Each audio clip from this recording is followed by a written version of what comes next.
الحمد للہ رب العالمین، الصلاۃ والسلام علی سید الانبیاء والمرسلین وعلی آلہ واصحابہ اجمعین، اما بعد، اعوذ باللہ من الشیطان الرجیم، بسم اللہ الرحمن الرحیم۔ بحمد اللہ تعالی کہ رب ذوالجلال کے احسان اور کرم سے آج آپ کا سبق شروع ہوگا سورۃ البقرہ شیفہ سے۔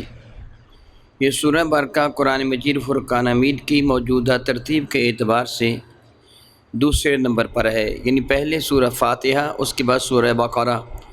نزول کے اعتبار سے اس کا 87واں نمبر ہے، اور یہ سورہ برکہ مدینہ طیبہ میں نازل ہوئی۔ سیدنا ابن عباس رضی اللہ تعالیٰ فرماتے ہیں کہ قرآن مجید فرقان کی سب سے پہلی سورہ برکہ جو مدینہ طیبہ میں نازل ہوئی وہ یہی سورہ برکہ ہے۔ یہ قرآن مجید فرقان کی سب سے لمبی سورہ برکہ ہے۔ اس سورہ برکہ میں 40 رکوع ہیں، 286 آیات برکہ ہیں، 6121 کلمات مقصہ، 25500 حروف ہیں۔ قرآن مجید فرقان حمید کی یہ سورہ برکہ اپنے اندر بہت بڑی فضیلت رکھتی ہے، بہت زیادہ شرف ہے اس سورہ برکہ کا۔ سارے کا سارا قرآن کریم ہی عزت والی کتاب ہے کہ رب کائنات جل وعلا کا ارشاد فرمودہ ہے۔ اللہ رب العزت جل وعلا کے کلام کو وہی مرتبہ اور مقام حاصل ہے جو خود رب کائنات جل وعلا کو مرتبہ اور مقام حاصل ہے، یعنی جتنی اعلیٰ ذات ہوتی ہے اس کا کلام بھی اسی قدر اعلیٰ ہوتا ہے۔ جس طرح رب کائنات جل حکیم غیر فانی ہے، اللہ تعالیٰ جل وعلا کی جانب لفظ فنا کی نسبت کرنا کفر ہے، اسی طرح اللہ تعالیٰ کا کلام بھی غیر فانی ہے۔ کلام صفت ہے، جس کی دو صورتیں ہیں۔ ایک یہ صورت ہے جس طرح لکھا ہوا ہمارے سامنے یہ قرآن مجید فرقان میں موجود ہے، کسی پریس پہ چھپا، کاتب نے اس کو تحریر کیا اور آگ پر اس کو منتقل کیا گیا۔ یہ ورق بھی مخلوق ہیں، سیاہی بھی مخلوق ہے، پریس بھی مخلوق ہے، یہ دیکھنے میں چیزیں مخلوق ہیں، لیکن جب اس کو اللہ کا کلام کہا جائے گا تو اللہ کا کلام مخلوق نہیں ہے، کیونکہ اللہ تعالیٰ جل وعلا کی صفت ہے۔ جس طرح میرے منہ سے کلمات نکل رہے ہیں یہ میری صفت ہے، تو اللہ تعالیٰ جل وعلا کی ہر صفت ہی غیر فانی ہے۔ اس اعتبار سے یہ بڑی عزتوں والی کتاب ہے۔ ملاحظہ کیجئے، اعوذ باللہ من الشیطان الرجیم، بسم اللہ الرحمن الرحیم، الف لام میم، یہ حروف مقطعات ہیں، یہ اس کی پہلی آیت برکہ ہے۔ اس کے حقیقی معنی کیا ہیں اللہ تعالیٰ جانتا ہے، یہ اللہ تعالیٰ جل وعلا کے بتانے سے اس کے محبوب مکرم شفیع معظم رحمت عالم صلی اللہ تعالی وسلم یا آپ کے بتانے سے وہ مخصوص ہستیاں جن کو میرے کریم آقا نے ان کے معنی بتائے۔ ہمارے لیے اتنا ہی کافی ہے کہ یہ اللہ تعالیٰ جل وعلا کا کلام ہے۔ گویا ایک اعتبار سے انسان کو جھنجھوڑ کے رکھ دیا کہ اپنی عقل، اپنے فہم، اپنے شعور، اپنے علم پر ناز کرنے والے، اپنی مرضی سے قرآن کو سمجھنے والے بتا الف لام میم کا معنی کیا ہے۔ یہ ایک آدمی کہے کہ میں لغت میں ڈکشنری میں میں ماہر ہوں، بڑا زبان دان ہوں، بہت کچھ میں جاننے والا ہوں، مجھے ضرورت نہیں کہ میں کسی سے قرآن سیکھوں، میں خود ہی قرآن پڑھ سکتا ہوں۔ اسے پوچھے پھر بتا الف لام میم کا معنی کیا ہے۔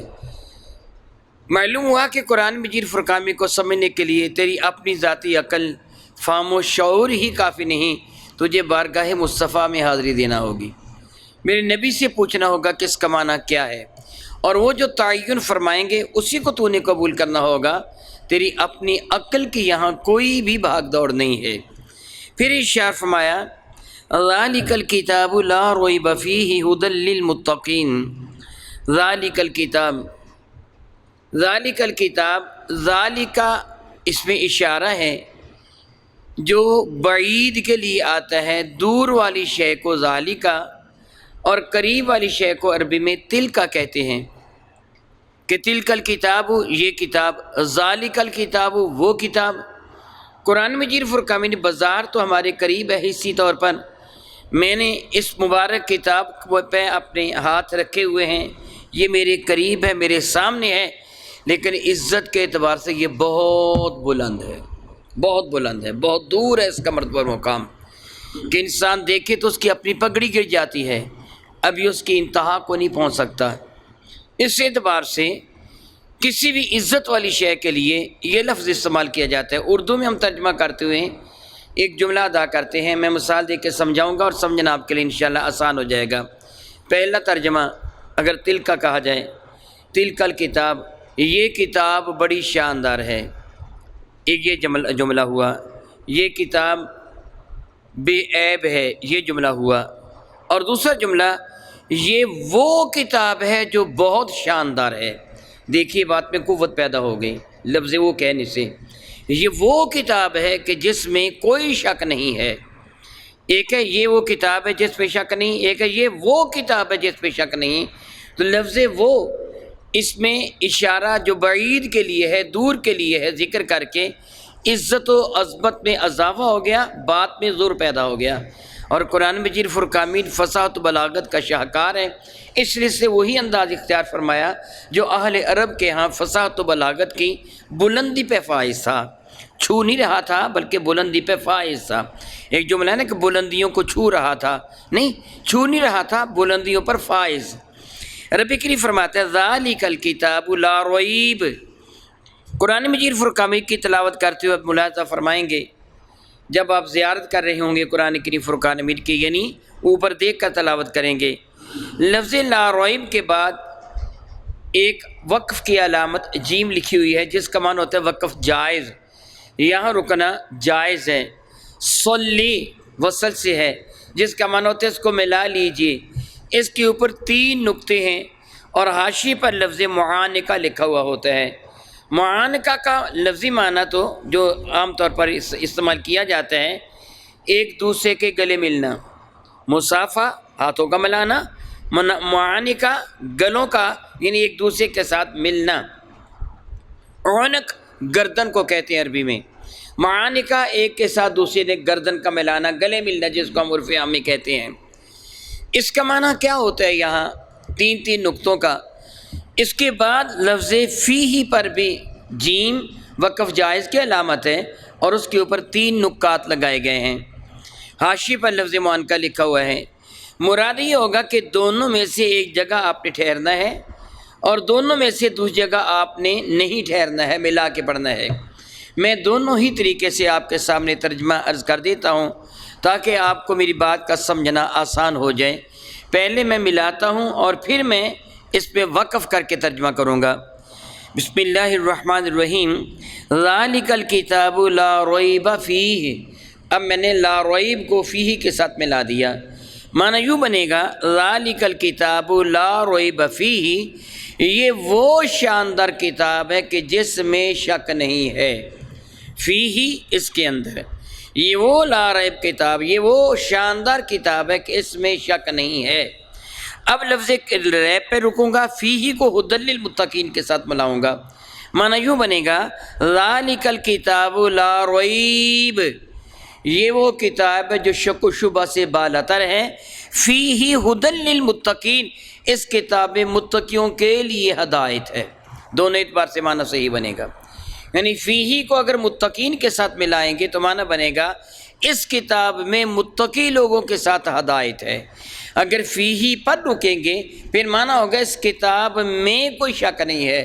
فیہ کا معنی ہوتا ہے اس میں، یا یہ وہ دونوں اعتبار سے معنی درست بنیں گے۔ ایک جگہ ہم رکیں گے اور دوسری جگہ ہم ملائیں گے۔ تو ملاحظہ کیجیے ذالک الکتاب لا ریب، یہ کتاب شک و شبہ سے بالاتر ہے۔ فیہ اس کتاب کے اندر ھدی ہدایت ہے۔ ہدایت کہتے ہیں اس راستے کو کہ جو منزل مقصود تک پہنچا دینے والا راستہ ہو، یعنی جو راستہ منزل مقصود تک پہنچا دے اس راہ کو راہ ہدایت کہتے ہیں۔ جو منزل مقصود تک نہ پہنچائے اس راستے کو راہ ضال کہتے ہیں، گمراہ راستہ جس کی کوئی بھی منزل نہ ہو، جس کا کوئی بھی ٹھکانہ نہ ہو۔ اگر آپ کسی راستے پہ جانا چاہتے ہیں جو آپ کو منزل مقصود تک پہنچا دے اور سب سے قریب راستہ ہو تو اس کو راہ مستقیم کہتے ہیں۔ مطلقاً منزل پر پہنچا دینے والے راستے کو ہدایت والا راستہ کہتے ہیں۔ بحمد اللہ تعالیٰ ثم الحمد للہ تعالیٰ، قرآن مجید فرقان مجید وہ راہ ہدایت ہے کہ جو ہم کو منزل مقصود تک پہنچا دیتا ہے، یعنی اللہ تعالیٰ جل وعلا اور اس کے رسول تک پہنچا دیتا ہے۔ فیہ ہدن، اس میں ہدایت ہے، للمتقین، ان لوگوں کے لیے کہ جو متقی ہیں۔ قرآن مجید فرقان میں صرف متقی لوگوں کی ہدایت کے لیے نہیں آیا، بلکہ پوری کائنات کی ہدایت کے لیے آیا ہے۔ ہدی للناس وبینات من الہدی والفرقان، اللہ تعالیٰ فرماتے ہیں نا قرآن کریم کے بارے میں کہ شہر رمضان الذی انزل فیہ القرآن، رمضان وہ عزتوں والا مہینہ ہے کہ جس میں قرآن کریم کو نازل کیا گیا۔ اور قرآن کریم کی صفت کیا ہے؟ ہدی للناس وبینات من الہدی، یہ لوگوں کو ہدی للناس، اور یہ لوگوں کو ہدایت دیتا ہے، وبینات من الہدی، اور ہدایت کے راستوں کو ظاہر فرماتا ہے۔ تو یہ قرآن کریم پوری انسانیت کی ہدایت کے لیے آیا، یہاں فرمایا کہ یہ متقی لوگوں کی ہدایت کے لیے آیا۔ دونوں میں مطابقت تطبیق کس طرح ہوتی ہے؟ اس کا جواب یہ ہے کہ حقیقت میں قرآن مجید فرقان مجید پوری کائنات کی ہدایت کے لیے آیا ہے، لیکن اس سے ہدایت صرف وہ پاتے ہیں کہ جو متقی دل رکھنے والے ہوتے ہیں، جس طرح ابھی میں متقی کی تعریف عرض کروں گا۔ یوں سمجھیے کہ سورج زمانے کو روشن کرنے کے لیے آتا ہے، جب سورج طلوع ہو جاتا ہے تو تقریباً آدھی زمین روشنی سے جگمگا اٹھتی ہے، اس کی ضیاءپاشیوں سے ہر چیز روشنی میں نہا جاتی ہے، ہر چہار جانب اجالا اپنا ڈیرا جما لیتا ہے، اندھیرا کافور ہو جاتا ہے، رات اپنی زلفیں سمیٹ لیتی ہیں، پھر انسان ہر چیز کو دیکھ لیتا ہے، مگر دیکھتا کون ہے؟ جس کو اللہ نے آنکھیں عطا فرمائی ہوتی ہیں۔ سورج تو سب چیزوں کو روشن کر دیتا ہے، مگر سورج کی روشنی سے فائدہ وہ اٹھاتا ہے جس کو اللہ تعالیٰ نے چشم بینا عطا فرمائی ہوتی ہے۔ تو قرآن کریم سے بھی وہی فائدہ اٹھاتا ہے جس کو اللہ تعالیٰ نے اندر کی آنکھ عطا فرمائی ہوتی ہے۔ وگرنہ قرآن پاک ہدایت سب کو دیتا ہے، لیکن کچھ وہ لوگ ہوتے ہیں جو قرآن پاک پڑھ کر گمراہی لے لیتے ہیں، جس طرح خود خالق کائنات ارشاد فرماتا ہے یضل بہ کثیرا ویہدی بہ کثیرا، اس سے بہت سارے لوگ ہدایت پا جاتے ہیں اور بہت سارے گمراہ ہو جاتے ہیں۔ وما یضل بہ الا الفاسقین، اس سے گمراہ نہیں ہوتے مگر وہی لوگ جو فاسق ہوتے ہیں۔ اب چیز بالکل کلیئر ہو کے سامنے آ گئی کہ قرآن مجید فرقان مجید سے گمراہ کون ہوتے ہیں؟ جو فاسق ہوتے ہیں، اور ہدایت کون پاتے ہیں؟ جو متقی ہوتے ہیں۔ یعنی قرآن کریم نے چیز کو بالکل واضح فرما دیا۔ اس سے بھی زیادہ آسان مثال آپ سمجھیے، آسمان سے بارش برستی ہے، آپ اسے کیا کہتے ہیں؟ اللہ کی رحمت۔ کیا کہتے ہیں؟ اللہ کی، یہ بحمد اللہ تعالیٰ، بارش کو آپ اللہ تعالیٰ کی رحمت کہتے ہیں اگر وہ محدود انداز میں برسے، ایک حد کے اندر برسے، حد سے تجاوز کر جائے پھر وہ زحمت بن جاتی ہے۔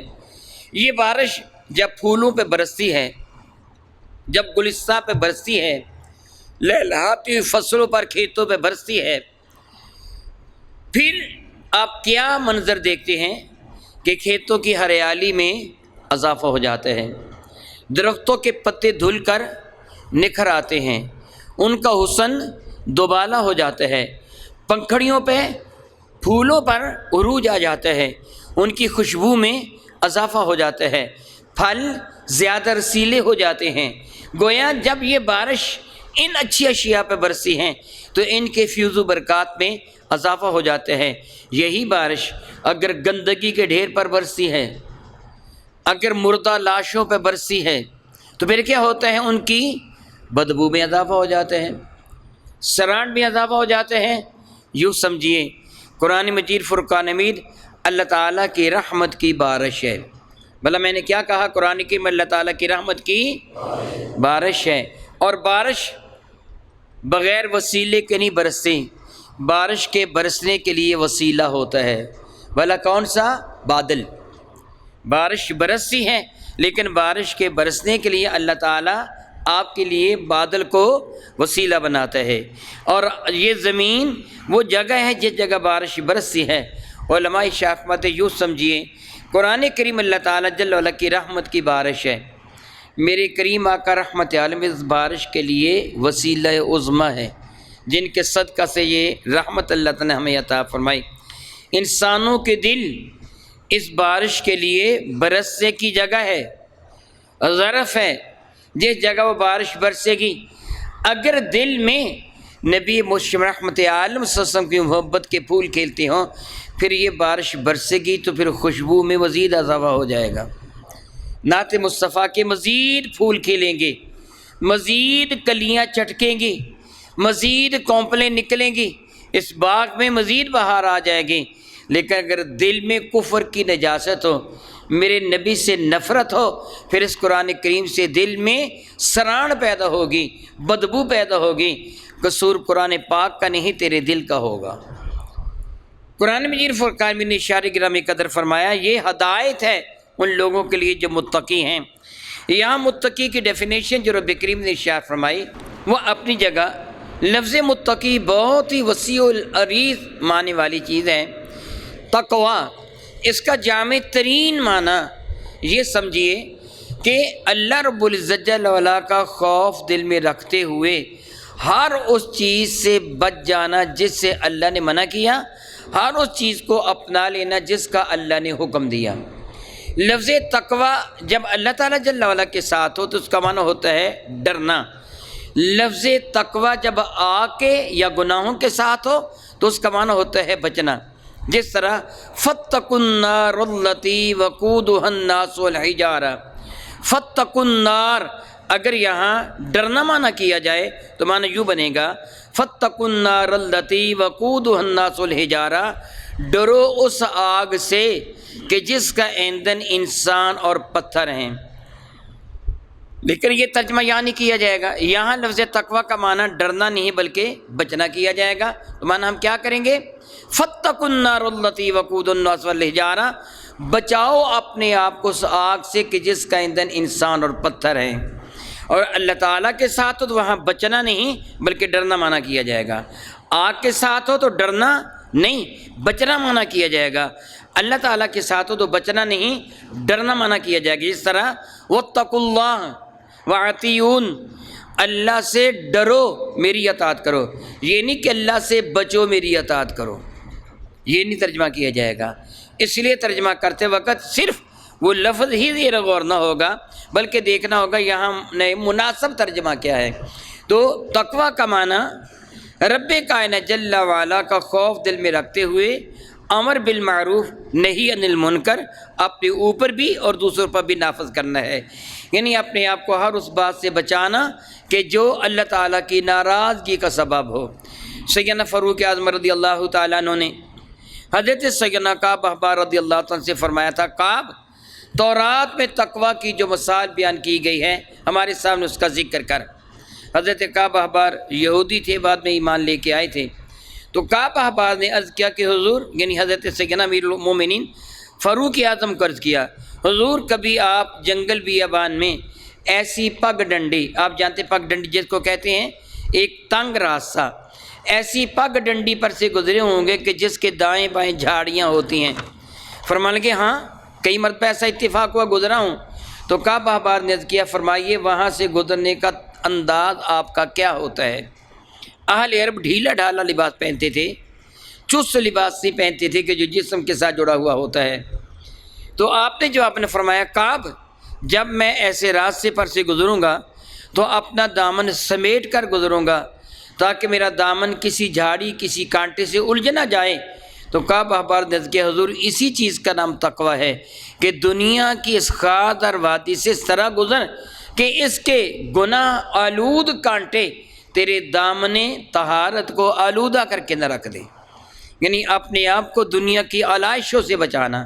یہاں تقویٰ کی جو تعریف رب کائنات ارشاد فرمائی ہے وہ یہ کیا ہے؟ ھدی للمتقین، یہ قرآن مجید فرقان میں ہدایت دیتا ہے ان لوگوں کو کہ جو متقی ہیں۔ الذین یؤمنون بالغیب، یہاں متقی کی پہلی صفت جو بیان فرمائی گئی ہے وہ ہے الذین، یہ وہ لوگ ہیں یؤمنون جو ایمان لاتے ہیں۔ ایمان کہتے ہیں یقین کے اس آخری درجے کو کہ جس میں تذبذب کا شک و شبہ موجود ہی نہ ہو، اس کو یقین کہتے ہیں۔ جس طرح سورج نکل آئے، اس کی ضیاءپاشیوں سے ماحول منور و تاباں ہو جائے، کوئی آدمی سورج کی طرف منہ کر کے دیکھ کے کہے یہ سورج ہے، اب اس کو سورج پر یقین کامل ہے، اس کو ایمان کہتے ہیں۔ اب لاکھ کوئی دلیلیں دے کے سورج نہیں ہے، وہ کبھی بھی نہیں مانے گا، کہے گا میں اس کی تفش بھی محسوس کر رہا ہوں، اس کی روشنی کو بھی دیکھ رہا ہوں، میں نے خود اس کی جانب دیکھا، میری آنکھیں جندھیا گئیں جب میں نے اس کی جانب دیکھا، اس لیے سورج موجود ہے۔ یہ کیا ہے؟ یقین کی وہ انتہا جس کو عین الیقین کہتے ہیں، حق الیقین کہتے ہیں، آنکھوں سے دیکھا ہوا اور تحقیق کیا ہوا یقین جس پہ تزلزل نہیں، اس کو ایمان کہتے ہیں۔ الذین، انشاءاللہ تعالیٰ ابھی آپ اس کی جب وضاحت سنیں گے تو آپ کو یقین ہو جائے گا کہ میں نے جو ایمان کی تعریف کی ہے وہ کس قدر صحیح تعریف کی ہے۔ الذین، یہ وہ لوگ ہیں، یؤمنون، جو ایمان لاتے ہیں، یقین لاتے ہیں، بالغیب، غیب پر۔ غیب اس شے کو کہتے ہیں کہ جو حواس خمسہ کے ادراک میں نہ آ سکے، جس کو عقل ظاہر، کامن سینس جس کو نہ سمجھ سکے، اس کو غیب کہتے ہیں۔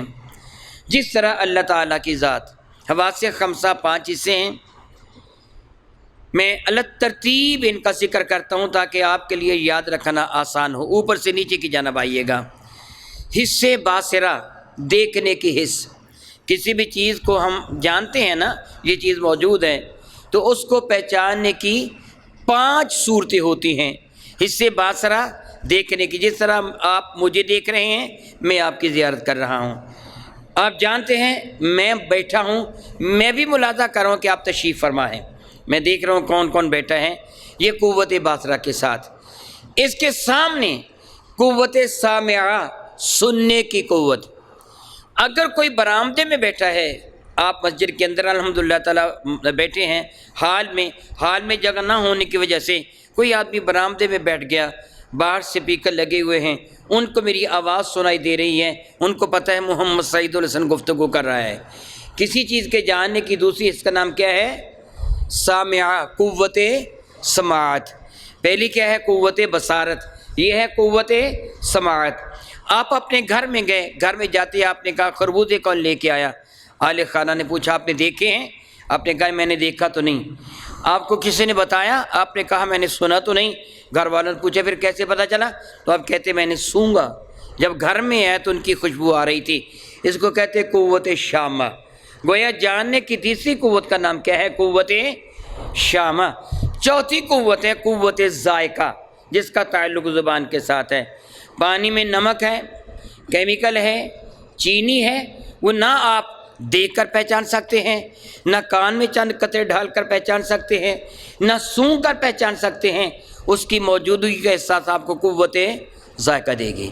گویا پہچاننے کی چوتھی قوت کا نام کیا ہے؟ قوت ذائقہ۔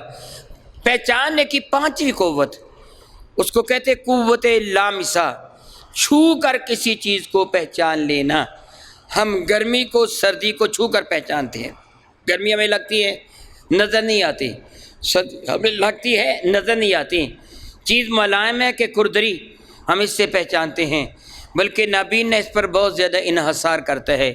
آپ نابینے کو پیاز کا گٹھا دیں اور اسے کیا حافظ جی یہ سیب ہے، تو کیا جواب دے گا؟ یہ سیب نہیں ہے۔ وہ تو بیچارہ دیکھتا نہیں ہے، اس سے سونگا بھی نہیں ہے، اس ہاتھ کی شے نے بول کے بھی نہیں بتایا، پھر کیسے پتہ چلا؟ اس کی قوت لامسہ نے جب اس کو ٹٹولا تو اسے پتہ چلا یہ چیز کیا ہے۔ یہ وہ 5 قوتیں جو کسی بھی چیز کی موجودگی کا احساس دیتے ہیں، یا پھر عقل، وجدان۔ زیادہ لمبی بات کروں گا تو گفتگو لمبی ہو جائے گی، لیکن میں مختصر رکھوں گا۔ پتہ چلتا ہے میرے اللہ نے ارشاد فرمایا متقی وہ ہے جو ایمان لاتا ہے، کس پر؟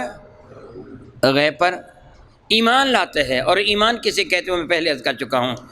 اللہ تعالیٰ جل وعلا ہے، سارے بتا دو ہمارا ایمان ہے، کتنا مضبوط ایمان ہے؟ کوئی کہے اللہ نہیں ہے تو ہم مانیں گے؟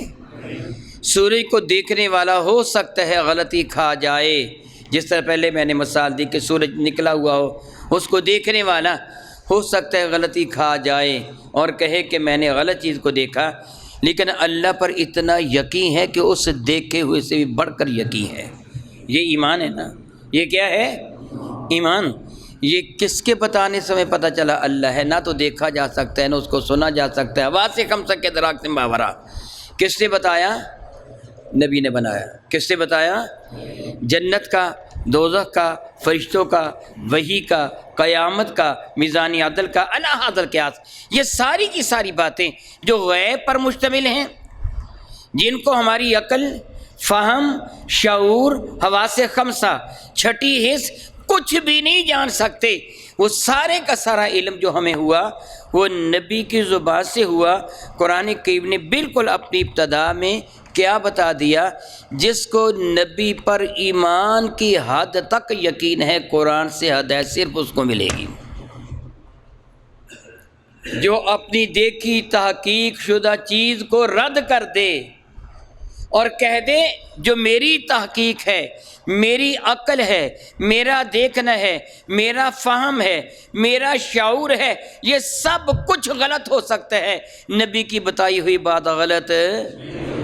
جو نبی کی خبر ہے وہ سب سے زیادہ معتبر جب تک نہ جانے اس وقت تک وہ متقی نہیں ہے۔ اور یہ غیب کی خبر کس سے دی ہے؟ نبی نے۔ اور نبی کو کس نے بتایا؟ اللہ نے۔ اسی لیے نبی کہا ہی اسے جاتا ہے جو اللہ کے بتانے سے غیب کی خبریں دینے والا ہو، اور اسی پر ہمارا ایمان ہے۔ اگر اس سے تذبذب ہو کہ نبی غیب نہیں بتا سکتا تو پھر ہمارا ایمان کامل نہیں ہے۔ ہمارا ایمان کامل تب ہوگا جب نبی کے اشعار پر، نبی کی دی گئی خبر پر اتنا یقین ہو کہ زمانے بھر کی ساری تحقیقیں، ریسرچیں، فہم، شعور، عقل، دانش قربان ہو جائیں، مگر یہ یقین ہو کہ نبی کی بات غلط نہیں ہو سکتی۔ یہ ایمان ہے۔ تقویٰ کی پہلی صفت یہی ہے۔ جب تک یہ میسر نہ آئے قرآن پاک کی سمجھ نہیں آتی۔ سبحان اللہ تعالی و بحمدہ۔ قرآن کریم نے اپنے قاری کو بالکل ابتدا میں جو سبق دیا، جب تک یہ سبق یاد نہ ہوگا کچھ بھی حاصل نہیں ہوگا۔ میں دعا کرتا ہوں کہ رب کائنات جل وعلا تیرے حضور تیرا یہ ناچیز و حقیر بندہ تیری اس پاک کتاب کے صدقے سے ملتجی ہے۔ مولا تعالیٰ تو جب تک ہمیں زندہ رکھے اپنے اور اپنے محبوب کی محبت میں زندہ رکھنا۔ میں آخری ہچکی آئے تو تیرے اور تیرے نبی کے پیار میں آئے، قیامت کے دن اٹھیں تو تیری رحمت کا، تیرے نبی کی شان کریمی کا سایہ ہمارا مقدر بنے۔ آمین ثم آمین۔ او کما قال اللہ تبارک و تعالی واللہ تعالی اعلم باسرار کتابی۔